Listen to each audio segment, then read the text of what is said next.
రామాపురం రైతులారా మీకు నమస్తే అండి. నా పేరు స్వామి.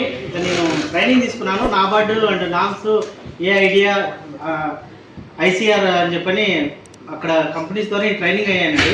ఇక్కడ ట్రైనింగ్లో మాకు చాలా చెప్పారు. అంటే రైతులకు చాలా ఉపయోగాలు ఉన్నాయి. రైతులకు పోయి మీరు పల్లెటూరులో రైతులకి దీని గురించి చెప్పి కొంచెం వాళ్ళకి ఒక గ్రూప్గా చేసి రైతులకి మంచి బెనిఫిట్స్ వస్తాయని చెప్పారు. దాని గురించి మేము చెప్పడానికి వచ్చినామండి. మా దగ్గర చాలా స్కీమ్స్ అన్నీ ఉన్నాయి. మీకు అవి ఎక్స్ప్లెయిన్ చేస్తాము, అంటే మీకు చెప్తాము. అవి మీకు నచ్చుతాయా లేదనేది మీరు ఒకసారి ఆలోచన చేయండి.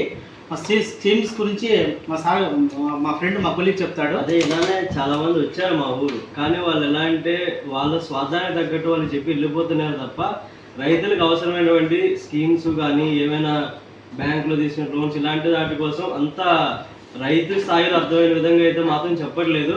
మీ నుండి మేము అది ఆశిస్తున్నాము. మాకు విలువైన సమాచారం మా సంస్థ ద్వారా మీకు అన్ని సమాచారం, విలువైన సమాచారం మీకు అందించే మీకు ఏదైనా మేలు పొలాలు ఏమీ లేవు, అమ్మేసుకుని ఊరు బుద్ధులు వెళ్ళిపోతున్నారు రైతులు అందరూ కూడా. మాకున్న ఎకరం కూడా నేను చేసుకోవాలా వద్దా, నేనేం పనులు చేసుకోవాలి, మాకు ఏం చేత కాదు, వ్యవసాయం తప్ప ఏమీ రాదు. అందుకే మాకు తప్పక చేసుకుంటున్నాం తప్ప మా పిల్లలు మేము వద్దని మొత్తుకుంటున్నారు. మీ స్కీమ్స్ మాకేమీ రావట్లేదు. ఇక మీరు ఏం చెప్తున్నారో అన్నీ కూడా పెద్ద రైతులు చెప్తున్నాయి. మా వరకు ఏమీ రావట్లేదు. మా పంట అమ్మడానికి కూడా సరిగ్గా లేదు. మీ దగ్గర ఎన్ని ఉన్నా సరే మా వరకు వచ్చేలాగా మీరు ఏదో చేస్తారు మాకు. మీరు అంటే ఇప్పుడు ప్రజెంట్ గా మీరు ఒకే పొలంలో ఒకే రకమైన పంటలు పండిస్తున్నారు. మేము ఏంటంటే ఇప్పుడు న్యూ టెక్నాలజీ పరంగా మేము కొత్త టెక్నాలజీని మీకు పరిచయం చేస్తాం. కల్పతరు టెక్నాలజీ, సోలార్ డ్రైనింగ్ ఇలాంటి పద్ధతుల ద్వారా ఒకటే పొలంలో రకరకాలైన పంటలు వేయడం ద్వారా ఒక పంటలో మీరు నష్టపోయిన ఇంకో పంటలో మీరు లాభం పొందుతారు. అట్లా మీకు కొత్త టెక్నాలజీస్, కొత్త మిషనరీస్ అవన్నీ ఈ సంస్థ ద్వారా మేము ప్రొవైడ్ చేస్తాము. మిమ్మల్ని కొద్దిగా డెవలప్ చేయడానికి మేము ప్రయత్నిస్తాము. అదేవిధంగా ఏంటంటే మీరు ఒకే రైతుగా ఒకటే వెళ్ళి మార్కెటింగ్ చేసుకోవాలనుకుంటే మీరు చాలా రకమైన సమస్యలు ఫేస్ చేస్తారు. ఇప్పుడు మీరు ఇక్కడ నుంచి పట్నం పోవాలి. పట్నంలో గ్రెయిన్ మార్కెట్ యార్డ్ వెనకాల బీట్ ఎంత అవుతుందో అంతే దాన్ని బట్టి క్వాలిటీ ఏబిసి అని చేస్తారు. ఆ క్వాలిటీ దగ్గర మీరు మంచిగా ఉన్నా లేకపోయినా కూడా వాళ్ళు డెవలప్ వ్యవస్థ వలన చాలా నష్టపోతుంది. మీకు వచ్చిన పండించే పంట కూడా అప్పుడప్పుడు రాని రావట్లేదు. కారణం ఇప్పుడే మీరు రైతులందరూ కలిసి మా టీంలో ఉండి సమర్థంగా ఉంటే ఒక 50-100 మంది కలిసి మొక్కజొన్న, వరి, ఇలాంటి పత్తి ఇలాంటివన్నీ సపరేట్ కార్డ్స్ లాగా చేసుకొని మీ రైతుల ద్వారా పెద్ద సంస్థలకు డైరెక్ట్గా వాళ్ళకి అందించడం ద్వారా ఏమైందంటే మీకు మార్కెట్ కంటే ఇంకా బయట ఇంకా ఎక్కువ ధరకు పడిగే అవకాశం ఉంటుంది.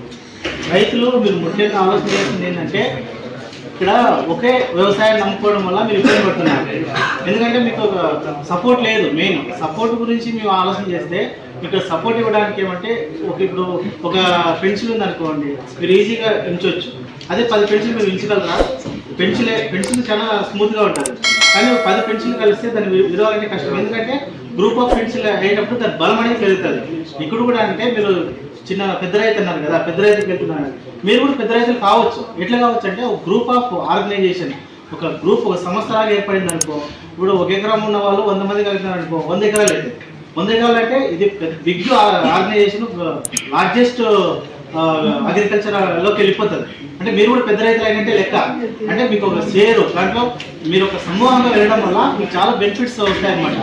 అదే దాన్ని ఆ సమూహంగా వెళ్ళి మన గవర్నమెంట్ నరేంద్ర మోడీ గారు ఏం చెప్తున్నాడంటే 10,000 FPO అంటే ఫార్మర్ ప్రొడ్యూసింగ్ ఆర్గనైజేషన్ అనే ఒక సంస్థను తీసుకొచ్చి దాని ద్వారా రైతులకు మేలు చేయాలా. రైతులు ఇబ్బంది పడుతున్నారు. రైతులు అంటే భారతదేశానికి వెన్నెముక లాంటి వాళ్ళు.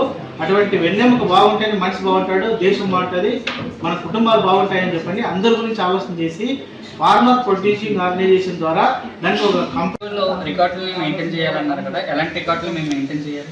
మనకు నార్మల్గా అయితే FPO అనేది మనం జనరల్గా స్టార్ట్ చేసేటప్పుడు ఏమనుకుంటాం అంటే ఒక నియమ నిబంధనలతో ఫామ్ చేస్తాము. దాంట్లో మనం ఏం చేద్దాం అనుకుంటున్నాం ఇవన్నీ కూడా MOAలో ఉంటాయి. ఎలా నడవాలి అనేది అంతా AOA అని ఆర్టికల్స్ ఆఫ్ అసోసియేషన్లో ఉంటాయి.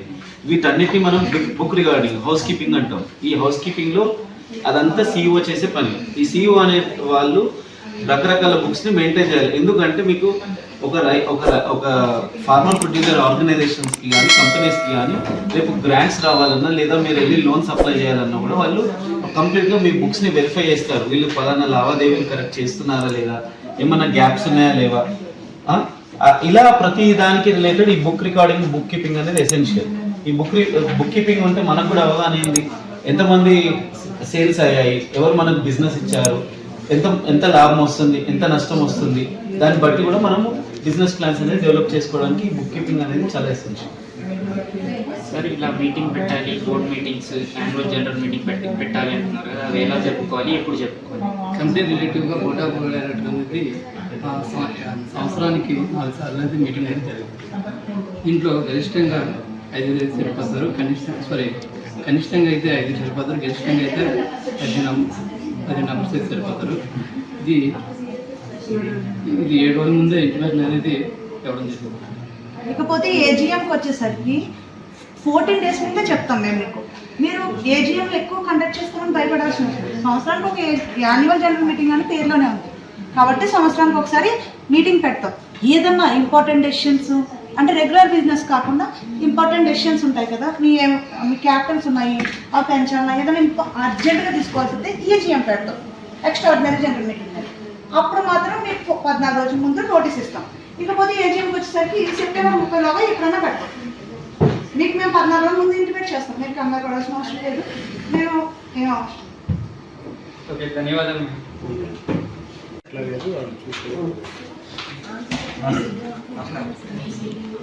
సార్ నేను రీసెంట్గా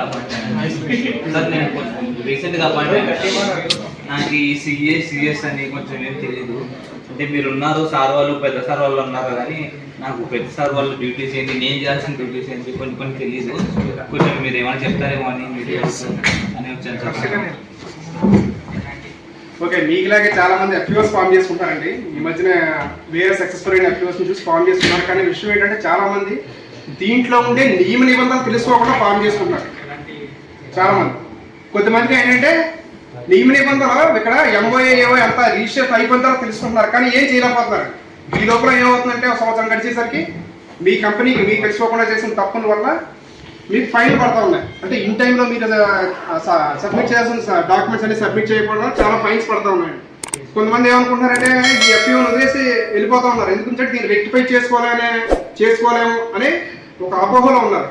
కానీ ఏ విధమైనటువంటి మార్పులు చేర్పులైనా సరే మనం ఏ టైంలో అయినా సరే మార్పు చేసుకునే సదుపాయాలు మనకి సెంట్రల్ గవర్నమెంట్ ప్రొవైడ్ చేస్తుంది ఎంసీఏ ద్వారా. అవి ఏ విధంగా ప్రొవైడ్ మన మార్పులు చేర్పులు చేసుకోవాలి, ఏది ఏంటి అనే విషయాలన్నీ కూడా మనకు మా సిఎస్ వీళ్ళందరూ కూడా తెలియజేస్తారు. నమస్కారం అండి, నేను ఒక సిఏని. నేను మన కంపెనీ కోసం వర్క్ చేస్తాను. నా పని బడ్జెటింగ్ చేయడం, ఆడిటింగ్, ట్యాక్సెస్ వంటి తదితర విషయాలలో నేను మన కంపెనీకి సహాయం చేస్తాను. అండ్ యాన్యువల్ జనరల్ మీటింగ్ అలాంటి విషయాలలో మీరు నన్ను స్పందించాల్సి ఉంటుంది, నేను ఖచ్చితంగా విజిట్ చేయాల్సి ఉంటుంది. అటువంటి విషయాలలో అవన్నీ విషయాలను తెలుసుకొని నేను ఒక బడ్జెట్ తయారు చేసి అవన్నీ నేను గవర్నమెంట్కి పంపించాల్సి ఉంటుంది. నేను మీకు గవర్నమెంట్కి ఒక వారధిలాగా వర్క్ చేస్తాను. అండ్ ఇంకా మీరు నాకు విషయాలను ఎప్పటికప్పుడు చెప్పడం, నేను వాటిని గవర్నమెంట్ దాకా తీసుకెళ్ళను.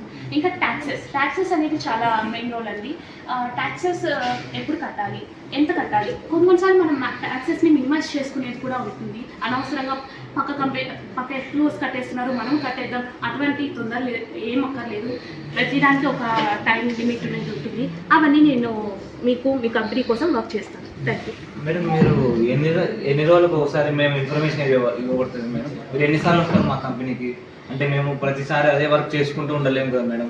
యాన్యువల్ జనరల్ మీటింగ్ అప్పుడు నేను ఖచ్చితంగా వస్తాను. అండ్ మోస్ట్లీ మీ ట్రాన్సాక్షన్స్ అన్ని బ్యాంక్ ద్వారా చేయడం వల్ల నాకు యూస్ఫుల్గా ఉంటుంది. సో అప్పుడు నేను ఈజీగా అప్డేట్ చేసుకోవాలి. అంటే క్యాష్ రూపంలో కాకుండా ఏం చేసినా బ్యాంక్ ద్వారా చేస్తే మంచిగా. సార్ మీరు సిఎస్ అన్నారు సార్, అంటే సిఎస్ అంటే ఏదో కూడా తెలియదు సార్ మాకు. సిఏ అంటే ఏదో మా అబ్బాయి వాళ్ళ మిగతా వాళ్ళందరూ సిఏ చేశారు, అక్కడికి వెళ్ళారు ఇక్కడికి వెళ్ళారు అని కొంచెం ఐడియా ఉంది. కానీ సిఎస్ అనేది నేను ఫస్ట్ టైం వింటున్నా సార్ పడ్డది. ఈ సిఎస్ అంటే ఏం లేదు. సిఎస్ అంటే కంపెనీ సెక్రటరీ. ఈ కంపెనీ సెక్రటరీ ఏం చేస్తుంది, ఈ కంపెనీ సెక్రటరీ మన బాబా ప్రొడ్యూసర్ కంపెనీకి ఏ విధంగా ఉపయోగపడుతుంది ఇప్పుడు చెప్తాను. ఈ కంపెనీ సెక్రటరీ పని ఏంటంటే, ఆ పని మన కంపెనీ రిజిస్ట్రేషన్ అయినప్పుడు సర్టిఫికేట్ ఆఫ్ ఇన్కార్పొరేషన్ ఉంటుంది. దాని గురించి మళ్ళీ మన కంపెనీలో డైరెక్టర్స్, ప్రమోటర్స్ ఉంటారు. ఆ డైరెక్టర్స్కి డిన్ నెంబర్ అని ఉంటుంది, డైరెక్టర్ ఐడెంటిఫికేషన్ నెంబర్ అని. ఈ ప్రమోటర్స్కి కూడా వీళ్ళందరూ ఎలా ఫామ్ అవ్వాలి, ఈ సర్టిఫికేట్ ఆఫ్ ఇన్కార్పొరేషన్ అనేది ప్యాను ఇవన్నీ చూసి మన కంపెనీ నుంచి ఆర్ఓసికి నేను అప్లై చేస్తాను.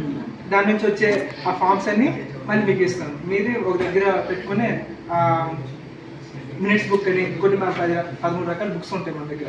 ఆ బుక్ని మీ CEO గారు కాబట్టి ఆ భద్రపరిచి మీరు ఇచ్చే సర్టిఫికేట్స్ కూడా మీ దగ్గర పెట్టుకొని మన కంపెనీని ముందుకి అలా ప్రొసీడింగ్ కావాలి. ఫర్ ఎగ్జాంపుల్ ఇంకేమైనా ఉంటాయంటే డైరెక్షన్ సెలెక్ట్ చేయడం, డైరెక్టర్స్ని తొలగించడం, కొన్ని DII ఫార్మ్స్ అని DII 2 DII 12 అని ఉంటాయి. మళ్ళీ మనం స్టేట్మెంట్స్ ఉంటాయి. మన ప్రమోటర్స్లో అందరూ బ్యాంక్ అకౌంట్లో స్టేట్మెంట్లో డబ్బులు వేస్తామా, దాని స్టేట్మెంట్ తీస్తామా, ఆ స్టేట్మెంట్ని మాకు ఇవ్వాల్సి ఉంటుంది. మళ్ళీ మన కార్యాలయం ఆఫీస్ని రిజిస్ట్రేషన్ చేయాలి కదా, దానికి రెంట్లో GST గురించి, రెంటల్ గురించి. అయ్యా CEOలు నాకు సొసైటీ అంటే తెలుసండి. ఈ FPO ఏందండి? FPO ఏదో నాకు తెలియదు, చెప్పండి అయ్యా. FPO అంటే ప్రైవేటు. FPO అంటే ఇంతకుముందు కంపెనీస్ యాక్ట్ అని ఒకటి ఉండేది 1956. అయ్యా దానిలో అంటే పెద్ద కంపెనీ వాళ్ళే వ్యాపారం చేసుకోవాలా అని లెక్క ఉండేదన్నమాట. కానీ 1992లో రామప్రకాష్ అనే ఒక కమిటీ వేశారు. ఆ కమిటీ ద్వారా తెలుసుకున్నది ఏంటంటే రైతులు కూడా, ఫార్మర్స్ కూడా కంపెనీ పెట్టుకొని నడుపుకోవచ్చు అని తెలియజేశారు. తర్వాత యాక్షన్. సార్ ఇప్పుడు షేర్స్ తీసుకోండి అదే ఇది అంటున్నారు. ఓకే సరే తీసుకున్నాక దానివల్ల మాకు ఏంటిది అసలు కంపెనీలో మేమే తోపు అదే ఇది ఫార్మర్స్ అంటున్నారు కరెక్టే, కానీ దాని తర్వాత మాకు వచ్చే లాభాలు ఏంటి, మేము చేయాల్సిన పనులు ఏంటి, ఏది కొంచెం ఏమైనా ఎక్స్ప్లెయిన్ చేస్తారా? ఇప్పుడు FPO అనగా తెలుగులో ఫార్మర్స్ ప్రొడ్యూస్ ఆర్గనైజేషన్ ఉంటుంది. రైతు ఉత్పత్తిదారుల సంఘం. రైతులంతా కలిస్తేనే ఒక సంస్థ ఏర్పడుతుంది. సో ఒక్కరే ఏదైనా కానీ అమ్మడానికి కానీ చేయడానికి కుదరదు కాబట్టి రైతులంతా కలిసి ఒక సంస్థను ఏర్పాటు చేసుకోవాలి. దాన్ని FPO అంటారు. సో మనకు FPOలో జాయిన్ అవ్వడానికి మీరు అదే గ్రామంలో మీ పంట కానీ ఒక 2-3 ఎకరాల పొలం ఉండాలి. మీ ప్రొడ్యూస్ని అదే సంస్థకి అందించాలి. అంటే హార్వెస్ట్ తర్వాత కానీ కోత చేసిన తర్వాత అదే కంపెనీకి అమ్మాలి. దాని తర్వాత మేము FPOలో జాయిన్ అవ్వడానికి ఒక షేర్ తీసుకోవాలి. షేర్ అంటే 1000 రూపాయలు వాటద్దనం, తెలుగులో వాటద్దనం అంటారు. ఒక 1000 రూపాయలు వాటద్దనం ఇస్తారంటే మీకు ఒక మెంబర్షిప్, దాంట్లో కంపెనీలో జాయిన్ అవ్వడానికి ఒక ఇది ఇస్తారు. ఆ సర్టిఫికేట్ కూడా మీకు నెల రోజుల్లో మీకు అందిస్తాము.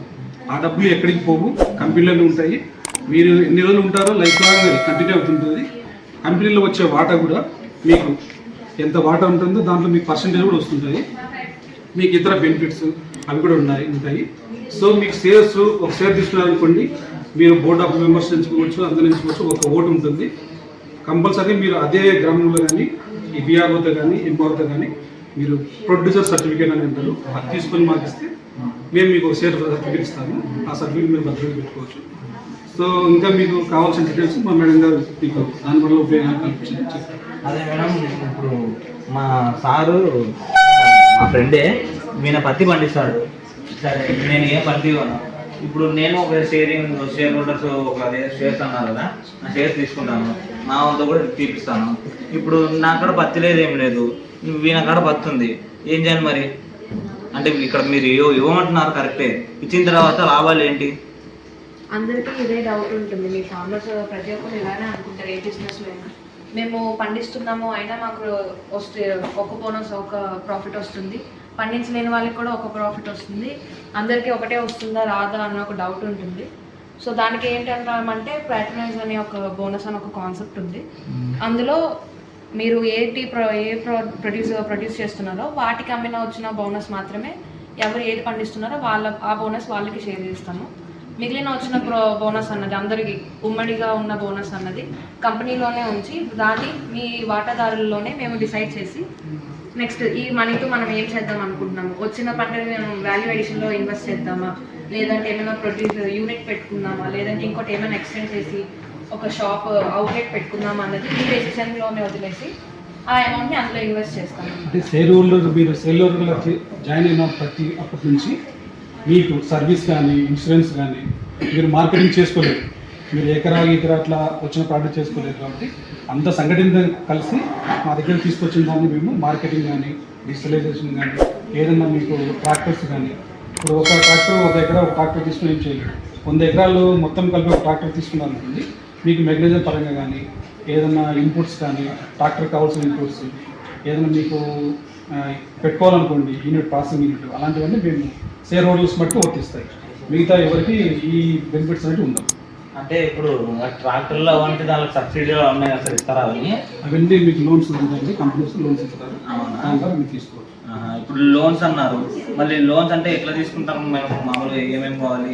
షేర్ హోల్డర్ అయిన కాబట్టి మీరు అక్కడికి కంపెనీ తరఫున మొత్తం మనకు గవర్నమెంట్ ఆర్గనైజేషన్ ఉంటాయి, వాటిని మేము అప్లై చేస్తాము. అప్లై చేసిన తర్వాత మీకు మీ కంపెనీకి మొత్తం ఇన్స్ట్రుమెంట్స్ వచ్చేస్తాయి. అవును సార్, ఇప్పుడు ఇందాక ఎఫ్పిఓ గురించి కొంచెం విన్నాం. అక్కడ ఎఫ్పిఓలో అవి ఉంటాయి ఇవి ఉంటాయి అన్ని కొనుక్కోవచ్చు అన్నారు. మీరు తగిన ధరలు మంచి క్వాలిటీగా అమ్ముతారని అన్ని మీకు quality inputs, quality seeds, fertilisers, నీళ్ళ మందులు, ప్రతి సీడ్ కా నుంచి హార్వెస్ట్ అయ్యే స్టార్ట్. నమస్తే సార్, మేము ఒక రైతులం సార్. మా దగ్గర కంపెనీ అని చెప్పి ఒక్కొక్క దగ్గర 1000 రూపాయలు తీసుకున్నారు. ఆ డబ్బులతో మీరు ఏం చేస్తారు? అమ్మా, ఈ ఎఫ్పిఓలో ప్రతి ఒక్క విషయము ట్రాన్స్పరెంట్గా ఉంటుందమ్మా. ఎటువంటి మోసము, ఎటువంటి ఫ్రాడ్ జరిగేదానికి ఉండదు. మీ అందరి దగ్గర తలా ఒక 1000 రూపాయలు తీసుకునే అమౌంట్తో మన కంపెనీ ఎటువంటి బిజినెస్ ట్రాన్సాక్షన్ చేసింది, మన ఎఫ్పిఓకి యూస్ఫుల్ అయ్యే యాక్టివిటీస్ ఏమేమి చేసిందో ప్రతి సంవత్సరానికి ఒక జనరల్ మీటింగ్ అని ఉంటుంది. దాన్ని యాన్యువల్ జనరల్ మీటింగ్ అని ఉంటారమ్మా. ఆ యాన్యువల్ జనరల్ మీటింగ్ ఎప్పుడైతే స్టార్ట్ అవుతుందో మీకు ప్రయర్గా ఇంటిమేషన్ చేస్తాము. అసలు ఏజిఎం అంటే ఏంటి సార్? దానికి ఎవరెవరు రావాలి? ఏజిఎం అనేది ప్రతి సంవత్సరం కూడా ఒకసారి అనేది మనం కండక్ట్ చేస్తాము. ఈ ఏజిఎం మీటింగ్లో మనకి బోర్డ్ ఆఫ్ డైరెక్టర్స్ కానీ, chairman, chartered accountant and share holders వీళ్ళందరూ కూడా ఖచ్చితంగా పార్టిసిపేట్ చేయాల్సి ఉంటుంది. ఈ కంపెనీలో ఏమేమి యాక్టివిటీస్ జరుగుతున్నాయి, జరగబోతున్నాయి అనేది ప్రతిదీ కూడా ఈ బోర్డ్ ఆఫ్ మీటింగ్లో మనం డిస్కస్ చేస్తాం, ఈ యాన్యువల్ జనరల్ మీటింగ్లో. కాబట్టి ఖచ్చితంగా ప్రతి ఒక్కళ్ళు వచ్చి వాళ్ళ అభిప్రాయం ఏంటి అనేది మనకు చెప్పాలి. అట్ ద సేమ్ టైం మనం ఏం జరుగుతున్నది కూడా తెలుసుకోవాల్సిన బాధ్యత మీకు ఉంది. యాజ్ అ షేర్ హోల్డర్గా మీరు ఒక రూపాయి పెట్టినారు అంటే ఆ రూపాయి దేనికి ఉపయోగిస్తున్నారు, దానికి దేనికి ఉపయోగించారు, తర్వాతకి దేనికి ఉపయోగించబోతున్నారు అనేది ఖచ్చితంగా కూడా మీరు తెలుసుకోవాల్సి ఉంటుంది. సో ఆ రెస్పాన్సిబిలిటీ అనేది మీరు తీసుకోవాలి, ఖచ్చితంగా దీనికి రావాలి. ఈ పాయింట్స్ అనేది ప్రతిదీ కూడా మనకి ఈ మీటింగ్లో డిస్కస్ చేయడం అనేది జరుగుతుంది. ఇప్పుడు మన యాన్యువల్ జనరల్ మీటింగ్లో అసలు మెయిన్ పాయింట్స్ ఎలా ఉంటాయంటే, ఫస్ట్ టైం మన ఎఫ్పిఓ ఫామ్ అయిన తర్వాత యాన్యువల్ జనరల్ మీటింగ్ ఎలా ఉంటుంది అంటే, బోర్డ్ ఆఫ్ మెంబర్స్ని మీరే సెలెక్ట్ చేసుకుంటారమ్మా. అసలు బోర్డ్ ఆఫ్ మెంబర్స్ ఎవరు ఉంటారంటే, మీరు తలా ఒక్కొక్క షేర్ హోల్డర్ తలా 1000 రూపాయలు ఇచ్చారు కదా, మీ ఫార్మర్స్లో ఉంచే మీరు ఎవరైతే నాలెడ్జబుల్ పర్సన్, ఎవరైతే జ్ఞానస్తులు ఉన్నారో మీకు సంబంధించిన వాళ్ళని ఒక 10 మెంబర్స్, ఒక 5 మెంబర్స్ని మీరే సెలెక్ట్ చేసుకుంటారు. ఆ సెలక్షన్ని ఫస్ట్ సెలక్షన్ అనేది ఈ ఏజిఎంలో జరుగుతుంది. ఇంకోటి ఏంటంటే, ఇప్పుడు ఈ అకాడమిక్ ఈ సంవత్సరం జరగాల్సిన యాక్టివిటీస్ అన్నీ ఉంటాయి. అంటే మీ ఫార్మర్స్ సమస్యలు ఎక్కడ ఉన్నాయి, మీకు ఎక్కడ డెఫిసిట్ ఉన్నారు, మీకు ఏం తక్కువ అవుతుంది, ఇప్పుడు ట్రాక్టర్స్ తక్కువ అవుతున్నాయా, లేకపోతే స్ప్రే అటువంటివి చేసేదానికి తక్కువ అవుతున్నాయా, లేకపోతే మీరు పండించిన దానికి బయట మార్కెట్ సరిగ్గా లేకపోవడం వల్ల మీరు నష్టపోతున్నారా, దానికి సంబంధించిన పరిష్కారాలు ఏమైనా చేయాలా, లేకపోతే కొంచెం ఈ వాల్యుయేషన్ అంటే మీరు ఫర్ ఎగ్జాంపుల్ మ్యాంగోస్ పండిస్తున్నారు, ఆ మ్యాంగోస్ని బయట అదే రూపంలో అమ్ముతూ ఉంటే మీకు తక్కువ అమౌంట్ వస్తుంది. సో మన కంపెనీ ద్వారా ఒక ప్లాంట్ పెట్టేసుకొని ఆ మ్యాంగోని ఫర్దర్గా జెల్లీసో లేకపోతే జామ్స్ లేకపోతే ఈ మ్యాంగో తాండ్రా అంటారు కదా, అలా చేసుకొని బయట మార్కెట్లోకి కొంచెం ఎక్కువ ధరకు అమ్ముకొని అందరూ ఈక్వల్ ప్రాఫిట్ చేసుకునేటట్టు అట్లాంటివి ఏమైనా చేద్దామా. ఇటువంటి విషయాలు ఈ కంప్లీట్ ఈ యాన్యువల్ ఇయర్లో ఏమేమి చేద్దాము అన్న విషయాలన్నీ మనం ఈ మీటింగ్లో డిస్కషన్ చేస్తామమ్మా. సెకండ్ థింగ్ ఏంటంటే, అదే కాకుండా మనం ఇప్పుడు దేనికి ఎంతెంత ఖర్చు పెట్టామనేది మనకు ఒక ఆడిటర్ వస్తుంది, చార్టెడ్ అకౌంటెంట్. ఆయన మనం ఈ మీటింగ్లోనే ఎన్నుకొని ఆయన మనకి ఏమేం చేస్తున్నాడు అంటే, మనం ఇప్పటి వరకు ఎంత ఖర్చు పెట్టాము, దాంట్లో మనం ప్రాఫిట్ లాస్ అనేది వాళ్ళు చెప్తారు. ఇంత ప్రాఫిట్ వచ్చింది, ఇందులో మనకి ఇంత దీనికి ఖర్చు అయింది, ఇది దీనికి ఖర్చు అయింది అనేది ప్రతి ఒక్కరికి కూడా డీటెయిల్స్ ఇస్తారు. ఆ డీటెయిల్స్ ఇచ్చిన తర్వాత ఎంతైతే ప్రాఫిట్ ఉంటుందో ఆ ప్రాఫిట్లో కొంచెం కంటింజెన్సీ ఫండ్ అంటే ఒక రిజర్వ్గా మనం పక్కన పెట్టుకుంటాం. ఎందుకంటే మన ఫర్దర్ డెవలప్మెంట్ కోసం ఏదైతే ఉందో మన ఫ్యూచర్ ఆస్పెక్ట్ని మనం మైండ్లో పెట్టుకొని మన కంపెనీ ఎట్లా అభివృద్ధి చేసుకోవాలి, అనే దానికోసం అన్నట్టుగా మనం రిజర్వ్ అనేది కొంచెం పక్కన పెట్టుకుంటే మిగిలిన ఫండ్ ఏదైతే ఉందో దాన్ని ప్రాఫిట్ అంటారు. ఈ ప్రాఫిట్ అనేది మీరు ప్రతి ఒక్కరు తలా 1000 రూపాయలు ఇచ్చారు కాబట్టి వీళ్ళు మీరందరూ కూడా మన దాంట్లో పార్ట్నర్స్ అన్నారు. ఈ పార్ట్నర్స్కి ఒక ఉదాహరణకి చెప్పాలంటే 1,00,000 రూపాయలు మన దాంట్లో ప్రాఫిట్ ఉందనుకుంటున్నాం. మీరందరూ 1000 మంది ఉన్నారు, ఒక్కొక్కరికి 100 చొప్పున మనం ప్రొడ్యూసర్ అంటే ఏంటి లేదండి, ఫార్మర్స్ ప్రొడ్యూసర్ కంపెనీ. ఇది ఎవరు తెచ్చారు అంటే అమల్లోకి తీసుకొచ్చారు అంటే ఆర్బీఐ ద్వారా చౌదరి బ్రహ్మప్రకాష్ కమిటీ అనే వాళ్ళు 1992లో ఈ యొక్క కమిటీ ద్వారా ఎఫ్పిఓ అనేది ఒక యాక్ట్ తీసుకొచ్చారనమాట, మ్యాక్స్ యాక్ట్. ఇది ఏంటంటే సెంట్రల్ గవర్నమెంట్ యాక్ట్. మామూలుగా అయితే మనకి ఈ యొక్క యాక్ట్ అనేది ఎన్టీఆర్ గారు ఇంట్రొడ్యూస్ చేశారు 1995లో ఈ ఏపీ మ్యాక్స్ యాక్ట్ అనేది. ఎందుకంటే ఇది మామూలుగా సెంట్రల్ వైజే ఉండేది, ఇప్పుడు స్టేట్ వైజ్ కూడా తీసుకొచ్చారన్న. ఇంకా ఇండియన్ కంపెనీస్ యాక్ట్ ద్వారా 1956 ద్వారా మామూలు డాక్టర్ అలర్ కమిటీ అనేది డైరెక్టర్ ఆఫ్ ఆర్బీఐ అనమాట ఫార్మర్స్కి కంపెనీస్ అనేది ప్రొడ్యూస్ చేయాలనేది. అది ఎఫ్పిసి యాక్ట్ అనేది 2002లో అమలు చేశారు. కానీ ఎగ్జిస్టెన్స్ అయ్యింది 2003లో ఎగ్జిస్ట్ అయ్యింది. కానీ దాంట్లో మార్పులు చేర్పులు చేసిన తర్వాత 2013లో అది పర్ఫెక్ట్గా ఎఫ్పిసి యాక్ట్ అనేది అమల్లోకి వచ్చింది. 2003 నుంచి అమలు వచ్చినప్పుడు ఇక్కడ మనకు అసలు అట్లాంటివన్నీ కంపెనీస్ ఏం లేవు. అంటే మనకి యూనిటీ లేదు మన దాంట్లో. మనం అసలు ఇప్పుడు ఈ రిజిస్ట్రేషన్ ఎలా చేసుకోవాలి? మనం రిజిస్ట్రేషన్ ఎలా చేసుకోవాలంటే 2 పద్ధతులు ఉన్నాయి. ఒకటి కంపెనీ యాక్ట్, రెండోది కోఆపరేటివ్ యాక్ట్, మ్యాక్స్ యాక్ట్ అంటాం దాన్ని. కంపెనీ యాక్ట్లో మనం రిజిస్ట్రేషన్ చేసుకోవాలంటే ఫస్ట్ మెంబర్స్ని ఐడెంటిఫై చేయాలి. బోర్డు మెంబర్స్ అంటాం, బోర్డ్ ఆఫ్ డైరెక్టర్స్. 5 మంది డైరెక్టర్స్ ఉంటారు, 5 మంది ప్రమోటర్స్ ఉంటారు. ఈ 10 మందితో మనము కంపెనీ రిజిస్ట్రేషన్ చేస్తాం. రిజిస్ట్రేషన్ చేయాలంటే వాళ్ళ దగ్గర నుంచి కొన్ని డాక్యుమెంట్స్ అనేది కలెక్ట్ చేస్తాం. ఈ కంపెనీలో రైతులే డైరెక్టర్లే ఉంటారు, రైతులే ప్రమోటర్లు, రైతులే వ్యాపారస్తులు. ఈ 10 మంది ఎవరైతే ఉన్నారో డైరెక్టర్స్ దగ్గర నుంచి ప్రమోటర్ దగ్గర నుంచి రిజిస్ట్రేషన్ చేయాలంటే కొన్ని డాక్యుమెంట్స్ కలెక్ట్ చేయాలి. Photo, Aadhaar card, pan card, bank statement. ఇవి కలెక్ట్ చేసిన తర్వాత డిఎస్సి అంటాం, డిజిటల్ సిగ్నేచర్ అని. డిఎస్సి చేయించాలి. వాళ్ళ దగ్గర నుంచి ఏదైతే పాన్ కార్డు, ఆధార్ కార్డు అది చూపించి డిఎస్సి చేయించిన తర్వాత డిన్ వస్తుంది, డైరెక్టర్ ఐడెంటిఫికేషన్ నెంబర్ అంటాం. డిన్ వచ్చేస్తే ఇంకా అతను డైరెక్టర్ అని కన్ఫర్మ్ అయిపోతుంది. అలా మన కంపెనీ రిజిస్ట్రేషన్ చేస్తాం. కంపెనీ రిజిస్ట్రేషన్ చేసే ముందు ఒక 5 పేర్లు ఏదైతే మనం కంపెనీతో రిజిస్ట్రేషన్ చేయాలనుకుంటామో అలా ఒక 5 పేర్లు మన కంపెనీలో ఉన్న డైరెక్టర్స్ అందరూ తీసుకొని ఒక 5 పేర్లు సెలెక్ట్ చేసి ఎంసీఏకి పంపిస్తాం. ఎంసీఏకి పంపించిన తర్వాత అక్కడ మనం ఏదైతే నేమ్స్ ఇచ్చామో ఆ నేమ్స్ అప్రూవల్ అయితే ఆ కంపెనీతో మనం రిజిస్ట్రేషన్ చేసేస్తాం. రిజిస్ట్రేషన్ చేసే ముందు మనము దాన్ని ఏదైతే ఆ రిజిస్ట్రేషన్ సంబంధించిన డాక్యుమెంట్స్ ఏదైతే ఉన్నాయో ఎంఓఈ, ఏఓఈ ఇవన్నీ ప్రాపర్గా మనం చదివి రిజిస్ట్రేషన్ చేయాలి. ఎందుకంటే మనము అవేం చదవకుండా రిజిస్ట్రేషన్ చేసామంటే మనకు కంపెనీ రిజిస్ట్రేషన్ చేయడానికి ఎంత ఖర్చు అవుతుందో క్లోజ్ చేయడానికి కూడా అంతే ఖర్చు అవుతుంది. కాబట్టి ఈ రిజిస్ట్రేషన్ పద్ధతి చేసేటప్పుడు చాలా దాన్ని ఏమంటారని రిజిస్ట్రేషన్ చేయాలి. Thank you.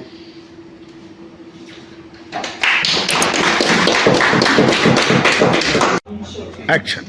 మేము ముగ్గురం బాగా చదువుకున్న ఒకే గ్రామానికి చెందిన రైతులం. మేము మా గ్రామంలో 100 మంది రైతులతో కలిసి ఎఫ్పిఓ కంపెనీ స్టార్ట్ చేయడం జరిగింది. కానీ ఎఫ్పిఓలను ఎలా మేనేజ్ చేసుకోవాలో, విజయవంతంగా ఎలా మేనేజ్ చేసుకోవాలి, ఎఫ్పిఓ మేనేజ్మెంట్లో ఎవరు ఉంటారో మాకు తెలియదు. దాని గురించి తెలియజేయండి. మంచి ప్రశ్నే. ఎఫ్టీలో ఎవరెవరు ఉంటారంటే మేనేజ్మెంట్ విషయానికి వచ్చేసరికి ఒక సిఇఓ ఉంటారు, కొంతమంది బోర్డ్ ఆఫ్ మెంబర్స్ ఉంటారు, అట్లాగే ఒక సిఏని అపాయింట్ చేసుకోవాల్సి ఉంటుంది. దేనికోసం అంటే అకౌంట్స్ ఆడిట్ చేయడం కోసం. ఒక సిఎస్ని కూడా అపాయింట్ చేసుకోవాలి. ఎప్పుడంటే మన టర్న్ ఓవర్ అంటే వ్యాపారం మొత్తం అమ్మకాలు అనేవి 5 కోట్లు దాటిన తర్వాత ఒక సిఎస్ని అపాయింట్ చేసుకోవడం జరుగుతుంది. ఇకపోతే బోర్డ్ ఆఫ్ డైరెక్టర్స్ అంటే ఎవరో వచ్చి ఏర్పడరు. మీలో ఉన్న షేర్ హోల్డర్స్లోనే కొంతమంది మెంబర్ని మేము బోర్డ్ ఆఫ్ డైరెక్టర్స్కి పెట్టి తీసుకుంటాం. ఏంటంటే ప్రతిదానికి మీరు రావాల్సిన అవసరం ఉంటుంది కదా. మేము ఏదైనా డిసిషన్ తీసుకోవాలనుకో చిన్న వాటికి మేము అందరినీ పిలవడం కష్టం కదా, మేము ఓనర్స్ అంతని. అందుకని బోర్డ్ ఆఫ్ డైరెక్టర్స్ ద్వారా నిర్వహిస్తాం. బోర్డ్ ఆఫ్ డైరెక్టర్స్ కింద కమిటీస్ని ఏర్పాటు చేస్తాం. వాళ్ళు కూడా కష్టపడతారు. ఆ కమిటీస్కి కొంతమంది మెంబర్స్ని అలాట్ చేసి దానికి కొంత 10 టీమ్స్ ఉంటారు. ఆ టీమ్ హెడ్స్ అందరూ బోర్డ్ ఆఫ్ డైరెక్టర్స్లో మెంబర్స్ అవ్వచ్చు, వేరే వాళ్ళు కూడా అవ్వచ్చు. దీని ద్వారా నిర్వహణ సులువు అవుతుంది. ఈ ఎఫ్పిఓలో రికార్డులు మెయింటైన్ చేయాలంటున్నారు. ఎలాంటి రికార్డులు మెయింటైన్ చేయాలి, వాటి నిర్వహణ I am a CEO. Okay చేసిన తర్వాత ఇప్పుడు ఫర్ ఎగ్జాంపుల్ మనం ఒక value added I am a CEO of FPO. ఇంతవరకు మనం అందులో స్లైడ్లో ఉంటుంది. I am a CEO. I am CEO. I am a CEO. వాస్తవమే I am CEO. I am Rahul. I am the CEO of this company. I am CEO of this FPO. All Rasa of this company. I am CEO. I am a CEO. I am CEO. I am the CEO of FPOs. Action. I am CEO. I am CEO. CEO of this FPO. I am the CEO of this FPO.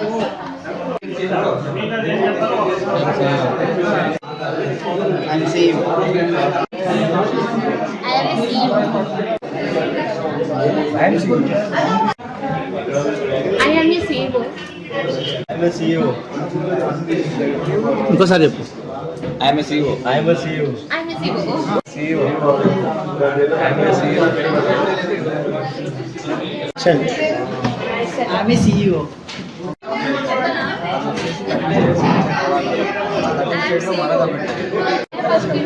I am CEO of FPO.